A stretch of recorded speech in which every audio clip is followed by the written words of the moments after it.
మన ప్రభువును మన రక్షకుడు అయిన యేసుక్రీస్తు ప్రభు అత్యున్నతమైన నామమున అతి శ్రేష్టమైన నామమున అందరికీ వందనాలు. దేవునికి స్తోత్రాలు. కృపగలిగిన దేవుడు, మనల్ని మర్చిపోని దేవుడు, మనల్ని విడిచిపోని దేవుడు, మనలను ఎడబాయని దేవుడు రాత్రికాలమంతా మంచి నిద్రను అనుగ్రహించి మన జీవితాలలో మరొక నూతన దినమును అనుగ్రహించినందుకై సమస్త మహిమ ఘనత ప్రభావములు యేసుక్రీస్తు ప్రభువుకే చెల్లునుగాక. ఆ గొప్ప దేవుడు ఈ నూతన దినములో మనకు అనుగ్రహించిన దేవుని యొక్క వాగ్దానము కృపావార్త. కీర్తనల గ్రంథము 38వ కీర్తన 28వ వచనం. ఏలయనగా యెహోవా న్యాయమును ప్రేమించువాడు, ఆయన తన భక్తులను విడువడు, వారెన్నటెన్నటికీ కాపాడబడుదురు.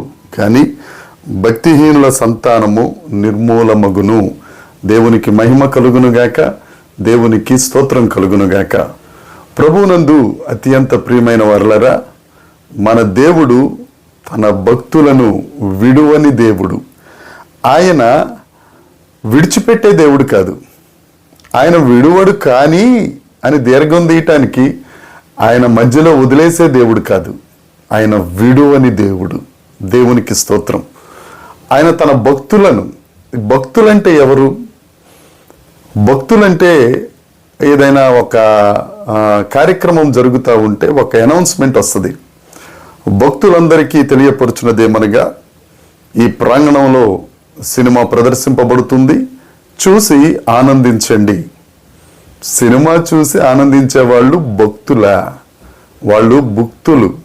మరి భక్తులంటే ఎవరు? యాకోబు గారు రాసిన పత్రిక 1వ అధ్యాయంలో భక్తుడు చెప్తాడు, తండ్రి అయిన దేవుని ఎదుట నిష్కలంకమును పవిత్రమైన భక్తి ఏదనగా, దిక్కులేని పిల్లలను విధవరాండ్రను పరామర్శించుటయు, ఇహలోక మాలిన్యము మనకంటకుండా చూచుకొనుటయే. ఇది భక్తి అంటే. దీనిని అవలంబించేవారు, పాటించేవారు భక్తులు. ఇహలోక మాలిన్యము మనకంటకుండా మనం చూసుకోవాలి. ఆ తరువాత విధవరాండ్రను దిక్కులేని పిల్లలను పరామర్శించాలి, ఆదరించాలి. అది భక్తి జీవితం. ఎక్కడ పడితే అక్కడ కావలసిన చెత్తంతా అంటించేసుకుని నేను భక్తుణ్ణి అని అంటే అది కుదరదు. దేవుడు అంటారు, భక్తి కలిగిన వారు, ఇహలోక మాలిన్యము అంటించుకొనకుండా ఉన్నవారు, వారు భక్తులు, వారిని నేను విడువను. యెహోవా యందు భయభక్తులు కలిగిన వారిని ఆయన విడువని దేవుడు, ఎడబాయని దేవుడు. ఎంతవరకు? నువ్వు తల్లి గర్భంలో ఉన్నది మొదలుకొని ఆఖరి శ్వాస విడిచేటంత వరకు విడువని దేవుడు ఆయన. ఎవరెవరో నీకు ఉంటాను, నేను విడువను అని మాట ఇవ్వచ్చు, మధ్యలోనే విడిచెళ్ళిపోవచ్చు. కానీ మన దేవుడు మాత్రం అంతము వరకు విడువని దేవుడు, ఆయన ఎడబాయని దేవుడు. అంతేకాదు, వారెన్నటెన్నటికీ కాపాడబడుదురు.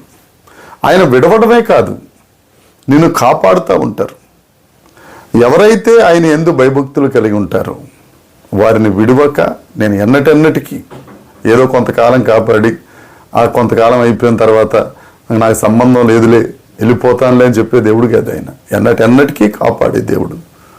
మహోన్నతుని చాటున నివసించేవాడు, సర్వశక్తిని నీడను విశ్రమించే దేవుడు. ఆ సర్వశక్తిని నీడ నిన్ను విశ్రమింపజేస్తాడు ఆయన. ఆయన నిన్ను తన చేతి గాయాలలో దాచుకున్నాడు, తన చేతి మీద నిన్ను చెక్కుకున్నాడు. ఆయన రెక్కల చాటున నిన్ను దాస్తాడు, నిన్ను మోస్తాడు. నీ కన్నీటిని నాట్యముగా మార్చి నిన్ను కాపాడే దేవుడు. నీ పాదములకు రాయి తగులకుండా దూతలకు ఆజ్ఞాపించే దేవుడు. ప్రియమైన సహోదరి సహోదరులారా, నువ్వు ఆయన దగ్గర భక్తి కలిగి, భయం కలిగి నువ్వు జీవిస్తూ ఉంటే, ఆయన వాక్యమును, ఆయన ప్రార్థనను క్రమము తప్పకుండా నువ్వు దేవుని సన్నిధిలో జరిగిస్తూ ఉంటే నిన్ను విడిచిపెట్టే దేవుడు కదా ఆయన. అంతేకాదు, ఎన్నటెన్నటికీ నువ్వు కాపాడబడతావు. నీ కన్నీరు నాట్యం అవుతూ ఉంటుంది.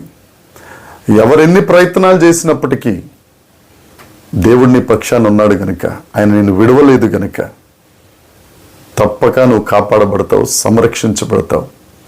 ఆయనలో సంతృప్తి పొందుతావు, సమృద్ధి కలిగి ఉంటావు. ఈ దినమంతా ఈ వాగ్దానాన్ని స్వతంత్రించుకుందాం. దేవా, నీవు నన్ను విడువనందుకే నీకు స్తోత్రాలు. ఎన్నటన్నిటికీ నువ్వు నన్ను కాపాడుతున్నందుకే నీకు స్తోత్రాలు ప్రభువా అని దేవుణ్ణి స్తుతిద్దాం. ఈ వాగ్దానం మన కొరకే. సొంతం చేసుకుందాం, ధైర్యం కలిగి ఉందాం. దేవుడు నిన్ను దీవించగా, ఆయనను మహిమపరుచుచుండగా అనేకులకు ఆశీర్వాదకరంగా మనందరం ఉందుముగాక. దేవుడి మాటలు దీవించునుగాక. ప్రార్థన చేసుకుందాం. పరలోకమందున్న మా తండ్రి, పరిశుద్ధుడా, కృపగలిగిన దేవుడా, విడువని దేవుడా, కాపాడే దేవుడా, నీకు వందనాలు చెల్లిస్తున్నాం. మరొక నూతన దినాన్ని మీరు మాకు ఇచ్చారు. అంతేకాదు ప్రభువా, మీరు ఇచ్చిన ఈ వాగ్దానాన్ని బట్టి నీకు వందనాలు చెల్లిస్తున్నాం. దేవా, నీ యందు భయభక్తులు కలిగి ఉంటే, నీ యందు వినయ విధేయతలు కలిగి ఉంటే, నిన్ను ఆశ్రయిస్తే మమ్మల్ని విడిచిపెట్టవు ప్రభువా. అంతేకాదు ఎన్నటన్నిటికీ నువ్వు కాపాడతావు. మేము నిర్మూలము కాకుండా ఉండేటట్లు దేవా, నీ రెక్కల చాటును మమ్మల్ని భద్రపరుచుచున్నందుకై నీకు స్తోత్రాలు. ఈ దినమంతా మీ చేతికి అప్పగిస్తున్నాం. మీరే మా హస్తమును పట్టుకుని నడిపించి ఆశీర్వదించి మహిమ పొందుమని యేసుక్రీస్తు నామమున ప్రార్థించి అడిగి వేడుకొనుచున్నాము తండ్రి. ఆమేన్. దేవుని కృప మనందరికీ తోడై ఉండునుగాక. ఆమేన్, ఆమేన్, ఆమేన్.